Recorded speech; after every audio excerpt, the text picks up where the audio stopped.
বাংলা ভাষার সনেট প্রবর্তক মহাকবি মাইকেল মধুসূদন দত্তের ২০১তম জন্মবার্ষিকী উপলক্ষে যশোরের সাগরদাঁড়িতে চলছে মধুমেলা।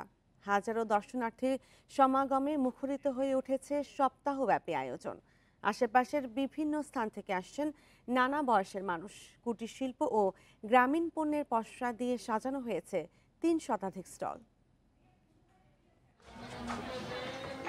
কপোতাক্ষ নদের তীরে ছোট্ট গ্রাম সাগরদাঁড়ির বিখ্যাত জমিদার পরিবারে 1824 সালের 25 জানুয়ারি জন্মগ্রহণ করেন আধুনিক বাংলা সাহিত্যের জনক মাইকেল মধুসূদন দত্ত। কবির জন্মবার্ষিকী ঘিরে প্রতি বছরই আয়োজন করা হয় সপ্তাহব্যাপী মধুমেলার। জেলা প্রশাসন ও সংস্কৃতি মন্ত্রণালয়ের উদ্যোগে মেলায় রয়েছে প্রায় ৩ শতাধিক স্টল। সাজানো হয়েছে কুটির শিল্প ও গ্রামীণ নানা পণ্যের পসরা। রয়েছে নাটক, সার্কাস, জাদু প্রদর্শনী এবং আলোচনা সভাও। যে অনুষ্ঠানটি আমরা এই মেলাতে উপভোগ করতে এসেছি, আমরা ফ্যামিলি সহ পরিবার নিয়ে আমরা উপভোগ করতে এসেছি। অনেক দিন ধরে ব্যবসা করি, গোপালগঞ্জ থেকে আসছি, বেচা কেনা আশা করা যাবে আর প্রথম বছরদের লোকজন আশা করা যায় ভালো হবে। যশোর ছাড়াও আশেপাশের বিভিন্ন এলাকা থেকে মেলা দেখতে প্রতিদিনই আসছেন লোকজন। কবির বাস্তবিকটা দেখা তাদের জন্য অন্যতম আকর্ষণ।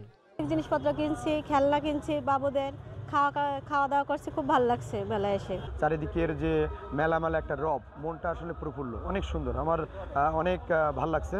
আমরা এসেছি মাটিগোমরা থেকে এবং আমরা কেনাকাটা করেছি আমাদের নিজেদের জন্য, আমাদের ফ্যামিলির জন্য এবং যারা যারা আছে সবার জন্য। মেলার সার্বিক ব্যবস্থাপনার পাশাপাশি নিরাপত্তা নিশ্চিতে সতর্ক নজরদারি প্রশাসনের। পার্শ্ববর্তী দেশ থেকে কিন্তু প্রচুর ভিজিটর কিন্তু এই মেলা কেন্দ্রে আসে। এটা আমাদের বাংলাদেশের একটা অন্যতম একটা পর্যটন কেন্দ্র এবং মেলাকে কেন্দ্র করে কিন্তু এটা একটা সমারোহটা বেড়ে যায়। সপ্তাহব্যাপী এই মেলা শেষ হবে শুক্রবার। Independent news.